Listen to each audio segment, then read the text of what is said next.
hanya suara yang kita dengar.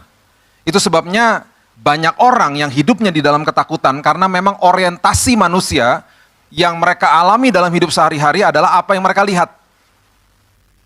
Dari 2 pintu gerbang hati adalah mata dan telinga. Dari 5 panca indera adalah mata, telinga, hidung untuk penciuman, dan ada 2 rasa, lidah dan kulit. Tetapi dari 5 panca indera ini ada 2 pintu gerbang hati, yaitu mata dan telinga. Apa yang masuk menentukan apa yang keluar. Apa yang kita biarkan masuk lewat mata dan telinga kita, itu yang menentukan apa yang keluar. Keluarnya lewat mana? Tindakan dan perkataan kita. Input menentukan output. Kalau yang masuknya sampah, keluarnya sampah. Yang masuknya perkara yang benar, yang keluar pasti kebenaran. Ya, dari 2 pintu gerbang hati ini yang paling berkuasa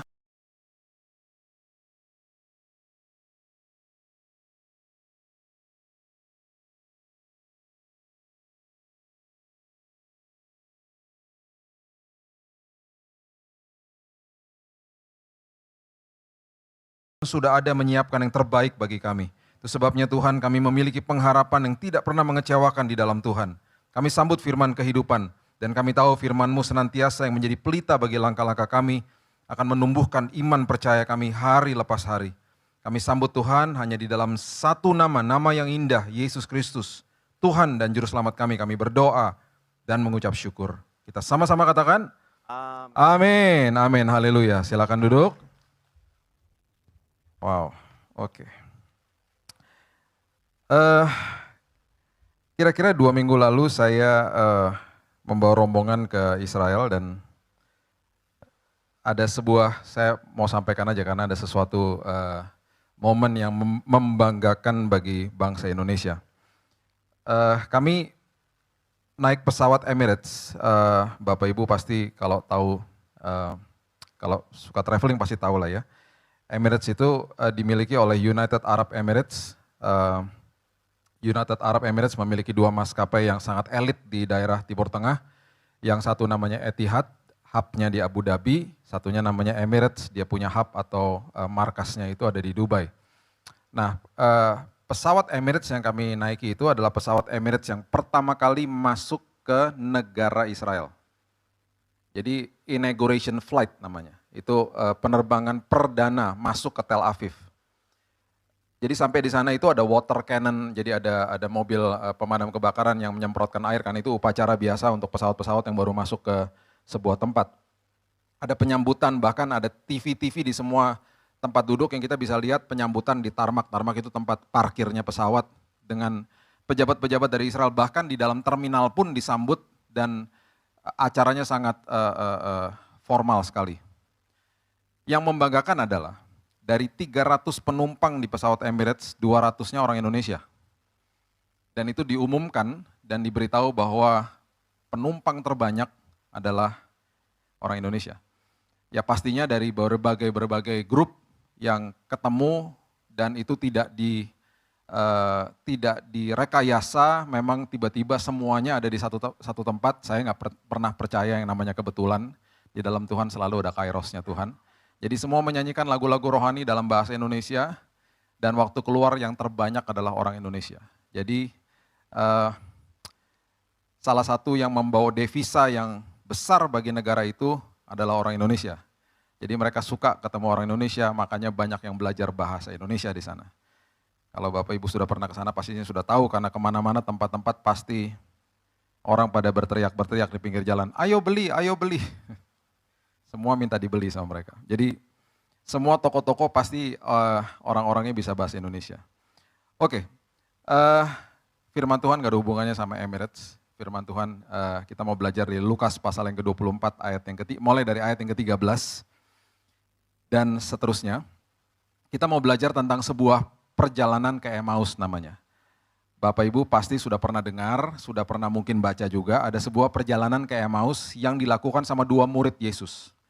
2 murid Yesus yang merasa sangat-sangat kecewa dan putus asa pastinya. Karena mereka mendengar atau melihat, Alkitab tidak mendokumentasikan apakah mereka ada di Bukit Golgota atau mereka hanya mendengar saja, Yesus mereka mati secara brutal di kayu salib. Yang sangat menarik adalah dimuat kisah ini oleh Lukas. Lukas adalah seorang dokter. Jadi dia kalau menulis kitabnya cukup detail. Kalau Bapak Ibu membaca Matius, Markus, Lukas, dan Yohanes itu adalah kitab Injil. Matius, Markus, Lukas adalah synoptic gospel atau Injil yang sinoptik atau mirip. Dan pastinya dari angle yang berbeda-beda, dari kosakata yang berbeda-beda. Sesuai sama penulisnya. Yohanes bukan. Yohanes bukan synoptic gospel. Dia Injil yang berdiri sendiri karena dia tidak mirip dengan Matius, Markus, Lukas. Dia tidak pernah memulai kitabnya dari sebuah kisah kelahiran Yesus. Dia bahkan memulai ayat pertama, Yohanes 1 ayat 1, sebuah kisah yang terjadi sebelum kejadian 1 bahkan. Pada mulanya adalah firman. Karena Yohanes adalah satu-satunya murid yang berdiri di depan kayu salib, sementara semua murid kabur ketika Yesus ditangkap. Yang satu menyangkal, satu menjual, bahkan bunuh diri, yang lainnya kabur.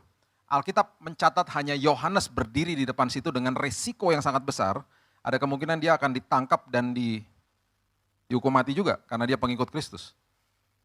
Itu sebabnya dia menulis kitabnya dari sisi yang sangat berbeda. Itu sebabnya kalau Bapak Ibu mau membaca atau belajar tentang kasih, bacalah Yohanes. Ada 5 kitab yang Yohanes tulis di dalam Perjanjian Baru. Yohanes 1, 2, 3, Yohanes dan Wahyu. Yohanes satu-satunya murid yang tidak mati martir. Dia digoreng di sebuah penggorengan yang besar, melarikan diri dengan luka bakar, dia melarikan diri ke Pulau Patmos, di sana dia mendapatkan pewahyuan, dia tulislah buku Wahyu. Yohanes dititipkan ibu daripada Yesus, Maria. Itu sebabnya angle daripada penulisan buku Yohanes itu detail, karena dia melihat karya Kristus mati di depan kayu salib, di depan dia di kayu salib, dan juga dari sisi ibunya yang hidup dengan Yesus. Jadi luar biasa, angle-angle saya kasih tahu ini supaya Bapak Ibu mengerti kalau membaca kitab-kitab ini, membaca dari kisah penulisnya, dari angle penulisan. Lukas itu sangat detail. Dia bahkan menjelaskan beberapa perikop yang ada di Matius, Markus, itu berbeda. Bahkan ada beberapa yang tidak ada dimuat di sana.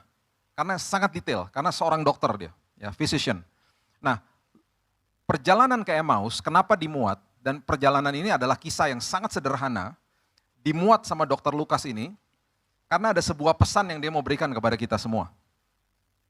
Yesus bangkit, dan salah satu event yang terpenting yang dimuat di Alkitab adalah perjalanan ke Emmaus. Dan seolah-olah perjalanan ini sepertinya gak begitu penting, karena dia datang menghampiri 2 murid yang sedang pulang kampung. Jadi, kok dimuat sih di Alkitab gitu ya? Rupanya ada sebuah pesan yang sangat dalam di dalamnya. Pesannya gini, secara singkat pesannya gini. Sebentar lagi saya sudah tidak ada lagi secara fisik di depan kamu semua gitu. Di depan semua murid-muridnya. Dia akan naik ke surga. Sebentar lagi kalian tidak akan lihat lagi saya secara fisik. Yang kalian akan alami adalah kalian akan dengar suara saya. Lewat mana? Roh Kudus. Kesaksian hidup orang lain mungkin. Gereja mula-mula dibentuk dari kesaksian. Petrus, Yakobus, Yohanes, mereka adalah pilar daripada gereja mula-mula dan mereka mendirikan gereja mula-mula gara-gara mereka mengatakan kepada banyak orang, khalayak ramai, kami lihat dia mati dan kami lihat dia bangkit. Dan mereka percaya. Gak ada Alkitabnya loh. Gak ada kisah-kisahnya pada saat itu. Mereka hanya mengatakan berdasarkan pengalaman mereka dan terjadilah gereja mula-mula yang ribuan jumlahnya. Karena mereka ngalami Yesus pada saat itu dan Yesusnya sudah tidak ada secara fisik. Kamu akan dengar suara saya. Sekarang hari ini kita juga tidak melihat Yesus secara fisik. Yang kita alami adalah kita mendengar suara dia. Lewat mana? Khotbah, pembacaan firman, kesaksian hidup orang lain misalnya. Dan Roh Kudus sendiri yang berbicara kepada hati kita. Hanya suara yang kita dengar. Itu sebabnya banyak orang yang hidupnya di dalam ketakutan karena memang orientasi manusia yang mereka alami dalam hidup sehari-hari adalah apa yang mereka lihat. Dari 2 pintu gerbang hati adalah mata dan telinga. Dari 5 panca indera adalah mata, telinga, hidung untuk penciuman dan ada 2 rasa, lidah dan kulit. Tetapi dari 5 panca indera ini ada 2 pintu gerbang hati, yaitu mata dan telinga. Apa yang masuk menentukan apa yang keluar. apa yang kita biarkan masuk lewat mata dan telinga kita, itu yang menentukan apa yang keluar. Keluarnya lewat mana? Tindakan dan perkataan kita. Input menentukan output. Kalau yang masuknya sampah, keluarnya sampah. Yang masuknya perkara yang benar, yang keluar pasti kebenaran. Ya, dari dua pintu gerbang hati ini yang paling berkuasa adalah mata. Kita bisa dengar sesuatu, tapi kita akan lebih percaya kalau kita lihat. Betul, betul, betul. Kita akan sangat percaya dengan, saya udah lihat kok. Gak bisa katanya. Kan kamu cuma dengar-dengar, saya udah lihat kok. Nah, pasti gitu. Nah, masalahnya sekarang yang kita lihat, bukan Yesus secara fisik di depan kita, yang kita lihat masalah. Yang kita lihat adalah pergumulan hidup sehari-hari. Dan itu sebabnya manusia hidup di dalam ketakutan akhirnya. Kita mulai ya, Lukas 24 ayat 13, kita eksposisi ringan aja supaya Bapak Ibu ngerti. Dan bisa menceritakan kembali dan bisa mengerti semua perikop ini. Lukas 24 ayat 13, pada hari itu juga, dua orang dari murid-murid Yesus pergi ke sebuah kampung bernama Emmaus, terletak kira-kira 7 mil jauhnya dari Yerusalem. 7 mil itu kira-kira 11,2 kilo jaraknya. Mereka bercakap-cakap tentang segala sesuatu yang telah terjadi. Ketika mereka sedang bercakap-cakap dan bertukar pikiran, datanglah Yesus sendiri mendekati mereka, lalu berjalan bersama-sama dengan mereka. Lukas menggunakan kata mendekati. Di perikop yang lain dia menggunakan kata berlari. Karena dia membahas tentang perumpamaan anak yang terhilang. Kalau bagi saya selalu saya katakan dua anak yang terhilang. Karena si bungsu hilang, si sulung juga hilang yang ada di rumah. Nanti satu hari kita bisa belajar tentang itu. Kalau Bapak Ibu mau belajar dengan detail, ada di YouTube channel saya, ada eksposisi, ada 8 episode tentang dua anak yang terhilang. Sangat detail saya bahas di situ. Kenapa waktu dia pulang dapat cincin, dapat jubah, dapat sepatu atau sendal gitu ya, itu adalah lambang dari apa? Itu perumpamaan yang diberikan sama Yesus kepada orang Farisi. Dan waktu si bungsu pulang, Lukas menulis seperti begini, bapaknya berlari menghampiri dia. Itu sebuah cemooh sebenarnya bagi bapak-bapak Yahudi pada saat itu yang kehidupannya kaku sama anak-anaknya. Jadi dia menggambarkan bahwa bapak itu berlari kepada anaknya. Di saat ini Tuhan mendekati mereka, Yesus mendekati mereka. Kita akan selalu dikejar sama Tuhan. Dia akan selalu mau peluk kita, mau kejar kita karena begitu besar kasihnya atas hidup kita. Tetapi ada satu titik di mana kita harus mengambil keputusan, saya mau dipeluk nggak? Atau saya mau undang dia masuk ke dalam hidup saya atau tidak? Karena dia tidak akan paksa. Nanti akan terbukti di dalam perikop ini. Ya. Bapak Ibu, kalau lihat tadi saya duduk, saya lihat itu gambar daripada tabut perjanjian. Itu kita bisa belajar tentang itu sangat detail. Di dalamnya ada 3 komponen, elemen, dan seterusnya. Itu adalah lambang daripada hadirat Tuhan. Dan itu ada letaknya ada di dalam ruangan yang sangat-sangat kudus, yang pernah ada di bumi ini, yaitu ruang Maha Kudus. Dan bahkan Harun sebagai imam besar pada saat itu, dia hanya bisa masuk ke dalam ruang Maha Kudus yang di dalamnya ada tabut perjanjian, hanya sekali setahun.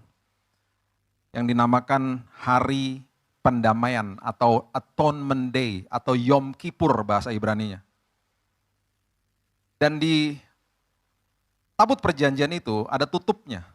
Tutupnya adalah tutup pendamaian namanya, the mercy seat. Kanan kirinya itu adalah lambang daripada malaikat kerub. Dan hadirat Tuhan turun di tengah-tengah itu ketika percikan darah daripada hewan dipercikan di tengah-tengah itu. Supaya terjadi pendamaian antara manusia dan Tuhan. Supaya murka Tuhan tidak terjadi. Ini kita bicara soal perjanjian lama ya Bapak Ibu. Dan sekarang itu tidak applicable, tidak terjadi sama hidup kita saat ini. Dan itu hadirat Tuhan turun di situ. Saat ketika hadirat Tuhan turun di situ dan ketika sudah dipercik dan hadirat Tuhan turun, itu untuk membasuh, menebus dosa bangsa Israel pada saat itu, cuma 1 hari setahun. Itu kalau sampai si Harunnya tidak kudus, dia tidak melakukan prosesi-prosesi yang dianggap kudus pada saat itu, mati Harun di situ. Ketika hadirat Tuhan turun, dia nggak kudus, mati dia. Itu sebabnya dia selalu ada diikat kakinya. Jadi kalau sampai dia mati, teman-temannya nggak berani ngambil ke dalam, bisa mati juga, ditarik jenazahnya keluar. Jadi selalu ada ikatan di kakinya dan ada loncengnya.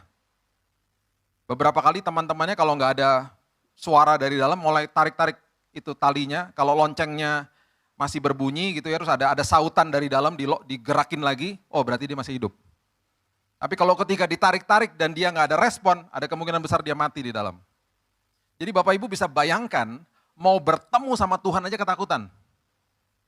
Saat ini, itu adalah melambangkan kematian dan kenaikan Tuhan, kebangkitan Kristus. Ingat ketika Maria Magdalena masuk ke dalam kubur Yesus, Yesusnya sudah tidak ada toh? Yang ada apa? Ada 2 malaikat di dalam situ. Malaikat itu adalah lambang daripada malaikat kerub. Dan di tengah-tengahnya itu ada kain lampin yang sudah terbalut rapih. Yesusnya sudah tidak ada. Itu adalah lambang daripada kebangkitan Kristus. Dan hari ini kita tidak perlu, Bapak Ibu tidak perlu memerlukan saya atau siapapun hamba Tuhan untuk datang kepada Tuhan minta pendamaian. Kita didamaikan sama Tuhan setiap hari. Bahkan kita bisa datang ke hadirat Tuhan dalam kondisi berdosa. Makanya jangan sampai ada orang bilang begini. Dan jangan sampai ada orang yang berdoa begini. Tuhan, layakan kami Tuhan sebelum kami mulai ibadah. Itu doa yang salah. Harusnya berdoanya bagaimana? Tuhan, terima kasih Engkau sudah layakan kami ribuan tahun yang lalu. Dan kami bisa menghampiri tahta-Mu ya Tuhan. Kapan saja, di mana saja, dalam kondisi apa saja. Saya berdosa Pak. Nggak apa-apa, datang ke Tuhan dibersihkan hidupmu. Nggak ada orang bersih-bersih sebelum mandi. Nggak ada. Orang kalau mau bersih ya mandi. Datang ke hadirat Tuhan dimandikan sekarang. Dulu dihukum mati kalau nggak kudus. Itu hari pendamaian. Dan di dalamnya ada itu, the Ark of Covenant, tabut perjanjian. Itu hanya lambang pada saat itu. Sekarang kita mengalaminya. Ruang Maha Kudus kita bukan ruang Maha Kudus seperti dulu. Ruang Maha Kudus kita di mana? Di dalam sini ketika kita berdoa kepada Tuhan. Itu sebabnya ketika Kristus mengatakan it is finished, sudah selesai, yang terjadi, salah satu yang pertama yang terjadi apa? Tirai daripada bait Allah terbelah 2. Supaya manusia bisa masuk ke dalam ruang Maha Suci kapan saja, itu lambangnya. Dijahit sama orang Yahudi. Dibuat lagi seperti hari ini. Tapi itu mereka, bukan kita. Kita bisa menghampiri tahta Tuhan, kita didamaikan sama Tuhan kapan saja. Amin. Itu betapa besar kasih karunia Tuhan dalam hidup ini. Itu sebabnya dia berlari, itu sebabnya dia mendekati manusia. Karena itu. Kita lanjutkan ya. Ayat 16, ini adalah jantung, 16 dan 17, ini adalah jantung daripada perjalanan ke Emmaus. Kalau kita nggak ngerti ini, kita nggak ngerti perikop ini. Ini dia. Tetapi ada sesuatu yang menghalangi mata mereka sehingga mereka tidak dapat mengenal dia. Yesus berkata kepada mereka, apakah yang kamu percakapkan sementara kamu berjalan, maka berhentilah mereka dengan muka muram. Jadi mereka waktu jalan sama Yesus, Yesus mendekati mereka itu betul-betul tidak sadar itu Yesus karena mata mereka dibutakan. Ini adalah transisi yang saya katakan tadi. Karena sebentar lagi mereka juga tidak akan lihat Yesus. Jadi Yesus lagi bercakap-cakap nih sama mereka. Ada pesan yang sangat dalam yang Lukas mau bagikan kepada kita. Banyak orang mengatakan, ya mereka kan lagi jalan Pak. Tidak, Alkitab mengatakan mereka berhenti. Berarti mereka tatap-tatapan muka dengan muka. Dan mata mereka dibutakan. Sama seperti kita dalam tanda kutip, mata kita nggak bisa lihat dia saat ini. Ayat 18, seorang dari mereka namanya Kleopas, ini bukan ring satunya. Bukan ring satunya daripada murid Yesus loh. Itu sebabnya ini adalah kisah sederhana yang dimuat sama Lukas. Dan ini menjadi sesuatu topik yang sangat luar biasa bagi kita semuanya. Satunya namanya Kleopas. Menjawabnya, adakah engkau satu-satunya orang asing di Yerusalem yang tidak tahu apa yang terjadi di situ pada hari-hari belakangan ini? Katanya kepada mereka, apakah itu? Jawab mereka, apa yang terjadi dengan Yesus orang Nazaret? Dia adalah seorang nabi berkuasa dalam pekerjaan, perkataan di hadapan Allah dan di depan seluruh bangsa kami. Tetapi imam-imam kepala dan pemimpin-pemimpin kami telah menyerahkan dia untuk dihukum mati dan mereka telah menyalibkannya. Padahal kami dulu mengharapkan bahwa dialah yang datang untuk membebaskan bangsa Israel. Tetapi sementara itu telah lewat 3 hari sejak semuanya itu terjadi. Dengan kata lain mereka mengatakan, itu loh Yesus yang kami harap-harapkan sudah mati di kayu salib. Katanya mau jadi penolong, katanya mau membebaskan kami, katanya dia bisa. Tetapi buktinya mana? Itu adalah ungkapan hati daripada banyak orang-orang Kristen, orang-orang percaya bahkan. Katanya bisa Pak. Katanya dia sanggup menolong saya. Itu adalah ungkapan orang-orang yang seringkali akhirnya hidupnya mempertanyakan Tuhan. bertanya kepada Tuhan itu nggak masalah. Jangan sampai kita mempertanyakan Tuhan. Bertanya itu nggak masalah. Tuhan kapan sini Tuhan, bagaimana Tuhan caranya dan seterusnya. Bagaimana Tuhan, kapan Tuhan, sama siapa Tuhan, apa ini Tuhan, itu oke lah masih bertanya seperti begitu. Walaupun seringkali saya anjurkan kalau kita bertanya seperti begitu seringkali juga nggak dijawab sesuai dengan keinginan daging kita. Karena firman Tuhan adalah pelita bukan lampu sorot. Seringkali kita mau lihat lampu sorot supaya kelihatan ujung dari permasalahan kita dan seringkali kita nggak bisa lihat. Karena memang nggak dikasih lihat. Yang dikasih hanya lampu pelita untuk langkah-langkah kita hari lepas hari. Bagi saya, berjalan sama Yesus dengan pelita yang kecil dan bisa hanya melihat langkah demi langkah itu sudah cukup. Daripada dikasih lampu sorot tapi saya nggak jalan sama Yesus, amin. Lebih baik saya jalan sama dia hanya bisa lihat setapak demi setapak. Ketika saya sakit saya nggak bisa lihat bulan depannya. Saya nggak tahu bahwa mujizat akan terjadi. Yang saya bisa lihat hanya kengerian hari lepas hari. Dan di situ saya justru imannya bertumbuh. Karena saya bilang Tuhan nggak apa-apa, yang penting Tuhan tuntun saya. Walaupun saya berjalan melewati lembah kekelaman, kiri kanan orang mati dan orang berteriak dan ada yang membunuh diri. Karena itu lantai di mana orang pada di kemo semuanya, pada kesakitan tubuhnya. Itu yang saya lihat. Dan itu yang saya bilang sama Tuhan, Tuhan gak apa-apa saya bisa lihat langkah demi langkah. Istri saya bilang begini, hari lepas hari saya hanya berdoa untuk besok. Dan untuk besok, dan untuk besok. Itu sebabnya firmanku adalah pelita. Itu sebabnya ketika kita berjalan dengan pelita itu, selalu ngucap syukur karena bilang apa? Tuhan terima kasih, ini proses di mana imanku sedang ditumbuhkan sama Tuhan. Yohanes pasalnya yang ke-20, ayatnya yang ke-29 mengatakan begini. Yohanes 20 ayat 29. Kata Yesus kepadanya, karena engkau telah melihat aku, maka engkau percaya. Betul, karena engkau lihat, engkau percaya. Seperti saya katakan tadi, melihat pasti percaya. Perhatikan kalimat berikut ini. Berbahagialah mereka, atau makarioslah mereka, atau diberkatilah mereka, diberkati kita semua, yang tidak melihat, namun percaya. Dia tahu manusia sebentar lagi gak akan lihat dia. Kalau kamu tidak lihat dan kamu percaya, kamu diberkati hidupmu. Kamu dibuat berbahagia hidupmu. Kenapa? Karena pengharapan di dalam aku tidak pernah mengecewakan. Itu sebabnya kalau jalan sama Tuhan, jangan mempertanyakan Tuhan. Kita sambung ayat 22. Tetapi beberapa perempuan dari kalangan kami telah mengejutkan kami. Pagi-pagi buta mereka telah pergi ke kubur dan tidak menemukan mayatnya. Lalu mereka datang dengan berita bahwa telah kelihatan kepada mereka malaikat-malaikat yang mengatakan bahwa ia hidup. Jadi rupanya mereka sudah dengar nih, bahwa ada kabar bahwa Yesus sudah bangkit. Dan beberapa teman kami telah pergi ke kubur mendapati bahwa memang benar yang dikatakan perempuan-perempuan itu, tetapi Yesusnya, tetapi dia tidak mereka lihat. Jadi mereka masih mempertanyakan, mereka masih bilang, katanya sih dia bangkit. Ikut Tuhan gak bisa seperti begitu, ikut Tuhan gak bisa. Katanya sih seperti begitu ya Pak Tuhan ya. Itu sebabnya ketika ada teman-teman saya datang, kemudian saya melayani teman-teman saya yang agnostik, ateis. Bahkan orang-orang yang gak percaya sama Yesus. Setiap kali mereka berdiskusi gitu ya. Ya akhirnya ujung-ujungnya saya tidak mau debat kusir. Ya pastinya mereka berdebat di awal. Nggak bisa dong, kan gini, pakai logika soalnya. Di situ saya selalu stop dan saya selalu katakan gini aja. Percuma saya bilang apapun karena akan masuk sini keluar sini dan sebaliknya. Jadi mendingan kita berdoa. Nanti pasti hidupmu diproses sama Tuhan, di situ kamu ngalami Tuhan.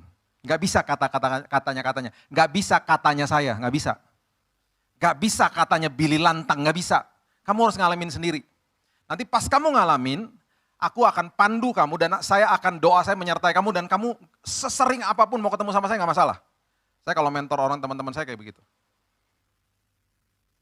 Sudah 4 orang yang akhirnya ngalamin itu, prosesnya 2 tahun Bapak Ibu, 2-3 tahun dari mereka. Yang sekarang mereka menjadi pengikut Kristus yang sangat luar biasa, bukan karena katanya saya, tapi karena mereka ngalamin Yesus sendiri. Mereka diproses. Nah, waktu mereka diproses, saya mulai bilang sama, oke jangan pakai logika ya, dipandu pelan-pelan. Oke jangan pakai logika, ikut Tuhan gak bisa pakai perasaan, gak bisa. Yuk kita sekarang begini, kamu doa sekarang begini, sekarang kamu harus begini, kamu begini. Kamu resting, hatimu rest gitu. Nanti ibadah kedua kita akan belajar tentang Mazmur 23. 6 ayat yang sangat luar biasa dampaknya. Kamu rest, kamu mau dibaringkan di padang yang berumput hijau. Masuk dalam perhentian Tuhan, tenang. Gak apa-apa kamu berkarya, tapi pikiran dan hatimu tenang, alami Tuhan. Mereka sekarang menjadi pengikut Kristus yang setia. Harus ngalami Tuhan memang. Gak bisa katanya. Harus membiarkan hidup kita mengalami Dia. Ayat 25 dan 26. Lalu ia berkata kepada mereka, hai kamu orang bodoh, betapa lambannya hatimu, sehingga kamu tidak percaya segala sesuatu yang telah dikatakan para nabi. Ini Yesus menegur mereka ya. Bukankah Mesias harus menderita semuanya itu untuk masuk ke dalam kemuliaannya? Lu memang harus begitu, memang dia harus mati, kemudian bangkit dan kemuliaannya dinyatakan gitu ya. Di tabut perjanjian ini ketika hadirat Tuhan turun itu adalah lambang daripada kemuliaan Tuhan di antara 2 malaikat kerub yang ada di situ. Dan itu turun di atas tutup pendamaian yang ada di tabut perjanjian.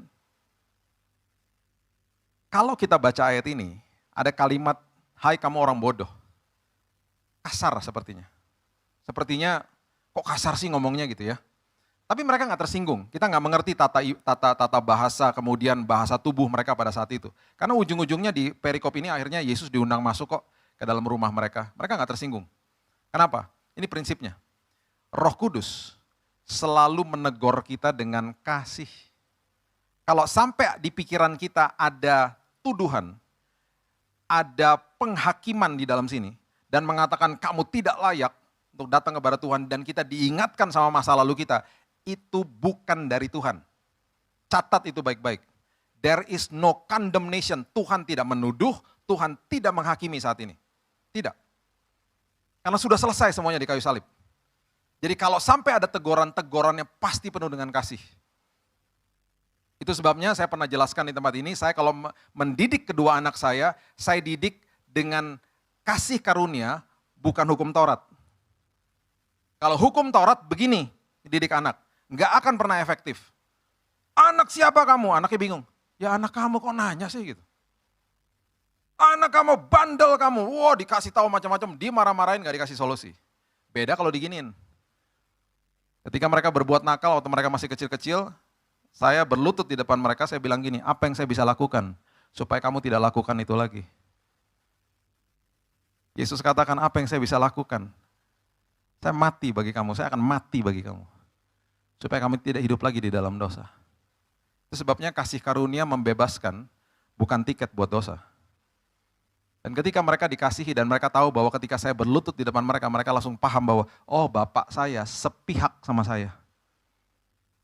Mereka langsung rasa hormat dan mereka rasa begini, aduh kalau saya lakukan lagi saya melukai hati dia. Dia mengasihi saya seperti begitu, dia sampai peluk saya. Di dalam pikiran anak saya pasti begitu.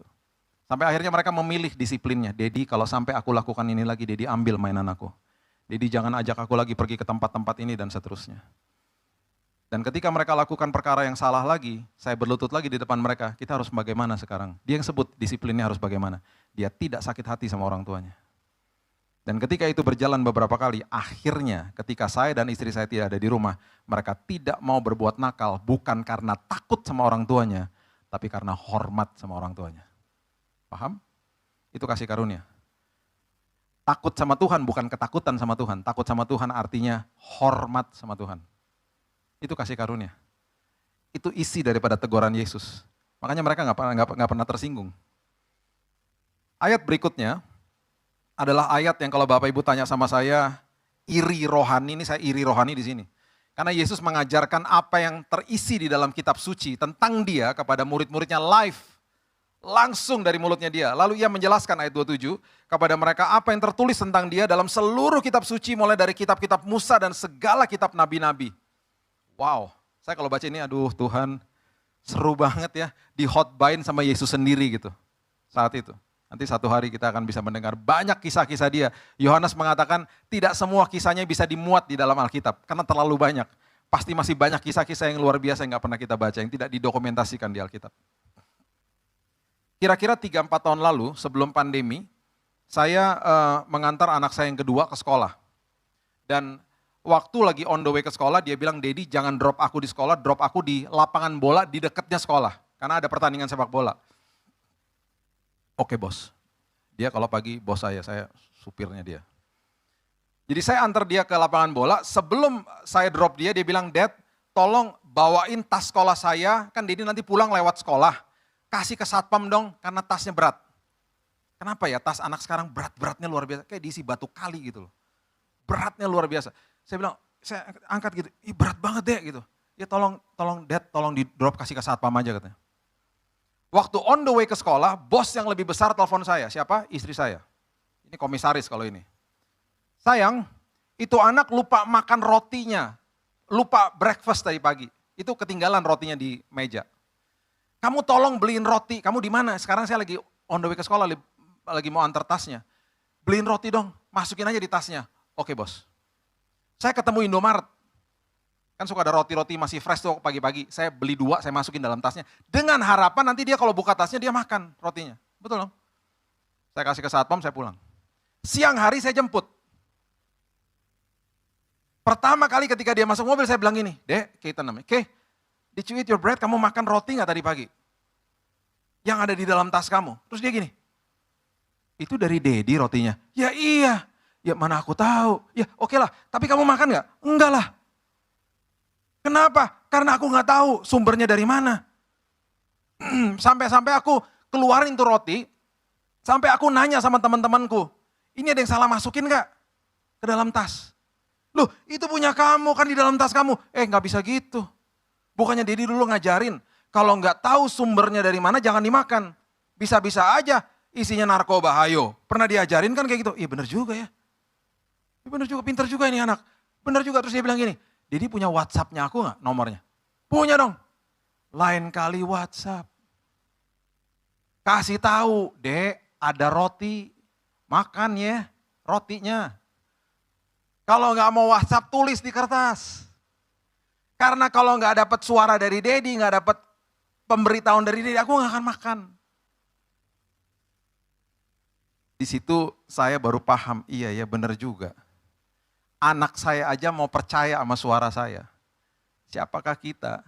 Nggak mau dipandu sama suara Tuhan. Makanya Amsal 4 ayat 20 mengatakan begini, "Arahkan telingamu kepada ucapanku.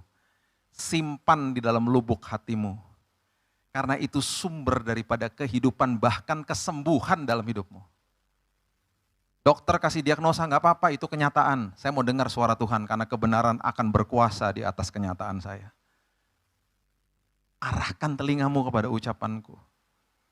Karena Tuhan tahu ini transisinya, sebentar lagi kamu gak akan lihat aku gitu loh. Dan itu yang Tuhan mau kita lakukan hari lepas hari, karena kita dikatakan kita adalah orang-orang yang diberkati kalau kita gak lihat namun kita percaya.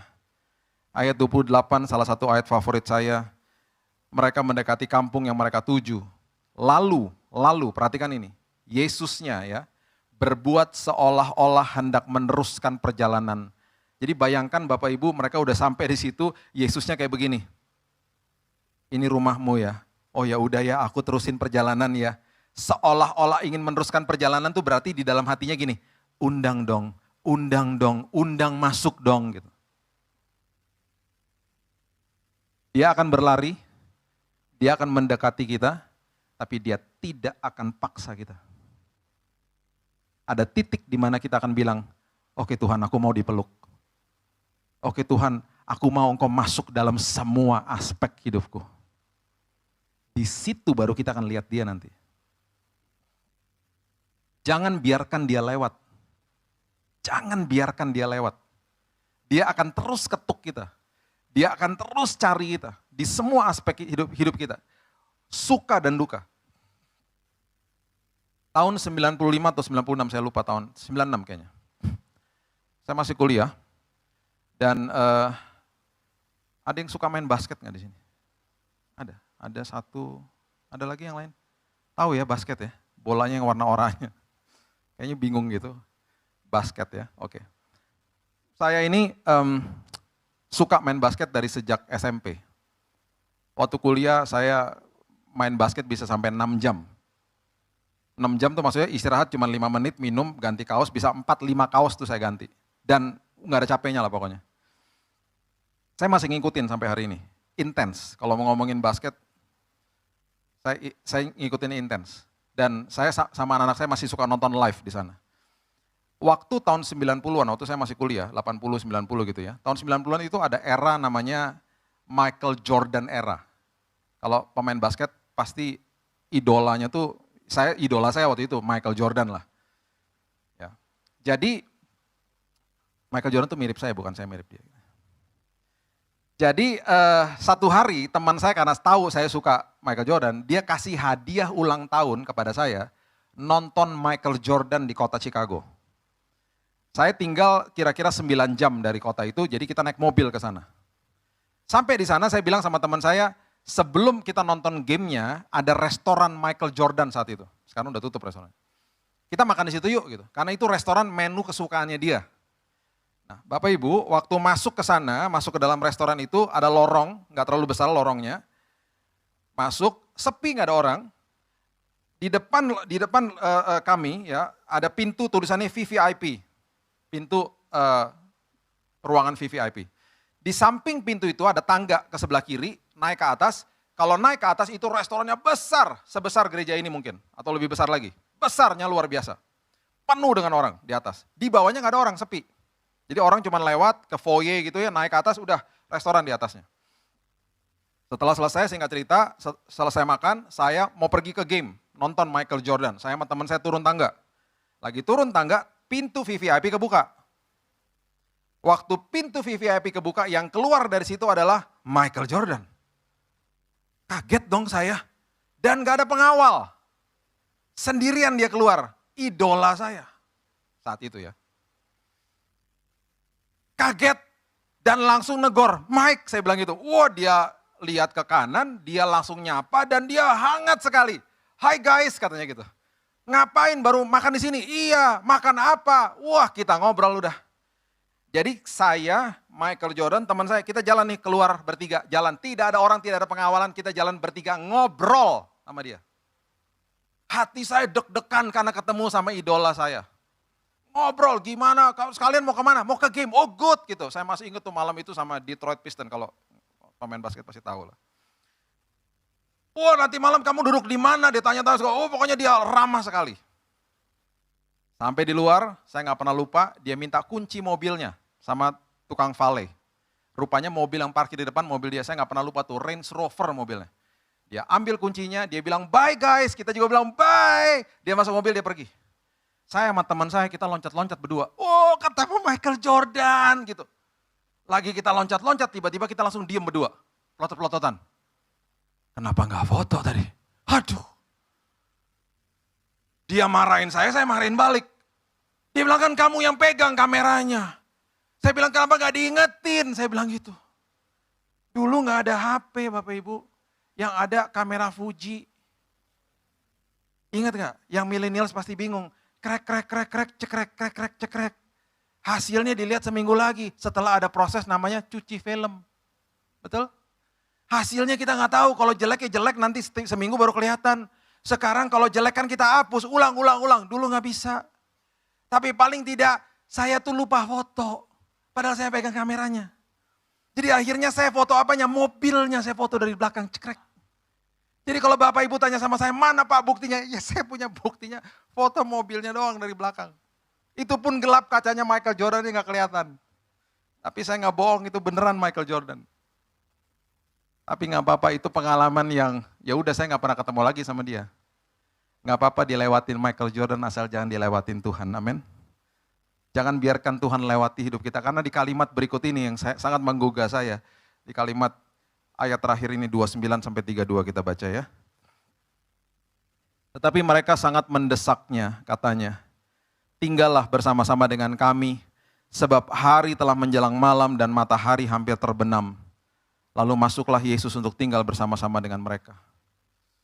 Mereka melakukan sebuah keputusan yang luar biasa benarnya. Ya, dan ini klimaksnya. Ia duduk makan dengan mereka, mengambil roti, mengucap berkat, memecah-mecahkan dan memberikan kepada mereka perjamuan. Perhatikan kalimat ini. Ketika itu terbuka mata mereka. Dan mereka mengenal dia dan ia lenyap dari tengah-tengah mereka. Transisi.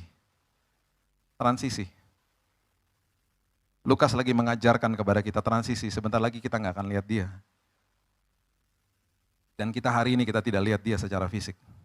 Tapi kalau kita undang dia masuk dalam hidup kita akan mengalami Tuhan dalam semua aspek hidup kita. Dari hal yang terkecil sampai hal terbesar. Kata mereka seorang kepada yang lain, bukankah hati kita berkobar-kobar ketika ia berbicara dengan kita di tengah jalan dan ketika ia menerangkan kitab suci kepada kita. Pantesan ya, tadi hati kita berkobar-kobar pas ngobrol sama dia. Pertanyaan retorik bagi kita semua pagi hari ini dan juga yang menonton. Apakah hati kita berkobar-kobar kalau dengar firman Tuhan, kalau lagi baca firman, kalau dengerin kesaksian orang lain, kalau Roh Kudus bahkan berbicara sama kita? It's only the voice, hanya suara, tapi suara itu penuh dengan kuasa. Saya akan tutup dengan kisah nyata ini. Ada seorang bisnismen yang mau pulang dari sebuah tugasnya di negara bagian Alaska di Amerika. Dan dia membeli tiket pesawat. Pesawatnya kecil, pesawat baling-baling. Dia dengan temannya. Dan rupanya ketika dia masuk ke dalam pesawat itu, hanya dia dengan temannya saja yang menjadi penumpang. Dan pesawat itu cuma muat kira-kira 6 penumpang dan hanya 2 penumpang yang membeli tiket hari itu. Jadi bisnismen ini yang juga anak Tuhan, dengan temannya duduk di belakang, di sebelahnya bisnismen ini seorang pilot yang menerbangkan pesawat itu. Karena pesawat kecil, jadi mereka duduk berdekatan. Pesawatnya terbang, cuaca masih oke, cuaca masih cerah, ya mereka terbang. Tiba-tiba mereka masuk ke dalam awan yang sangat gelap, dan tiba-tiba ada badai. Di saat itu, sang pilot tiba-tiba berbicara begini kepada si bisnismen ini. Tolong doakan saya. Kenapa?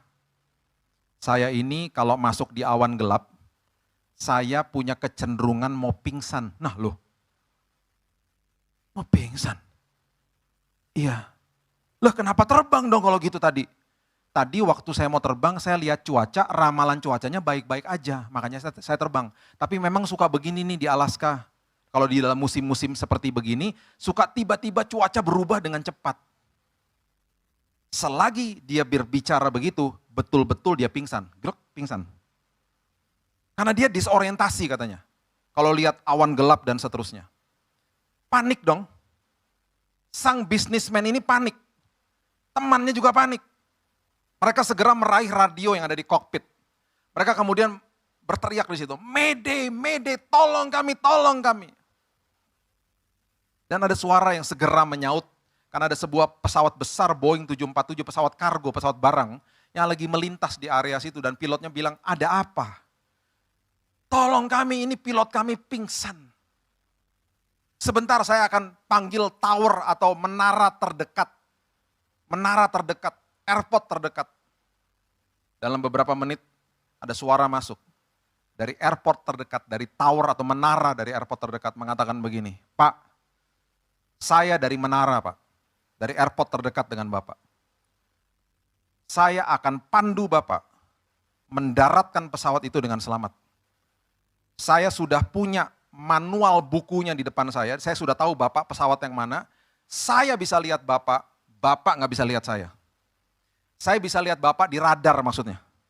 Di radarnya dia, di screennya dia, di komputernya dia bisa lihat pesawatnya ada di mana.